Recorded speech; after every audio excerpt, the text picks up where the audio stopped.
ኢና ሊላሂ ወኢና ኢለይሂ ራጂዑን። እኛ የአላህ ነን ወደ አላህም ነው የምንመለሰው።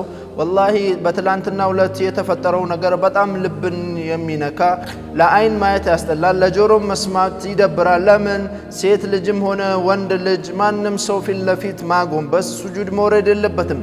ለማን ነው ሱጁድ እኛ የታዘዝነው? ፈስጁዱ ሊላሂ ወዕቡዱሁ ለአላሁ ስብሓነሁ ወተዓላ ሱጁድ ውረዱ አላህን ተገዙት ነው እንጂ እኛ የታዘዝነው ሰው ልጅ ፊት ለፊት አንሰግድም። ትላንትና ለሙፍቲ ሀጂ ዑመር ለብዙ ሰከንዳት የሰገደችው ሱጁድ ወርዳ እግራቸው ሱጁድ የወረደችው ሴት ወላሂ አላህን መፍራት አለብን።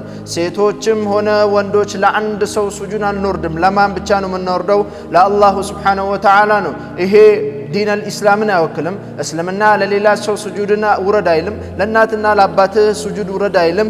ለነቢዩ ሰለላሁ ዐለይሂ ወሰለም ሱጁድ ውረድ አይልም። ለማንና ለማን ብቻ ነው ሱጁድ? ለአላሁ ስብሓነሁ ወተዓላ ነው። ሱጁድ ለአላህ ብቻ ነው። ዒባዳ ለአላህ ብቻ ነው። ዱዓ ስታረግ እኮ ነቢዩ ሰለላሁ ዐለይሂ ወሰለም አትለምንም፣ ሼኽን አትለምንም፣ ሰውን አትለምንም። ማንን ነው የምትለምነው? አላሁን ስብሓነሁ ወተዓላ ብቻ ነው። ወላሂ ትላንት የተፈጠረው በጣም ልብን ይነካል። ሱጁድ ሲወርዱም የከለከለም የለም። ሁሉም ዝም ብሎ ያያል።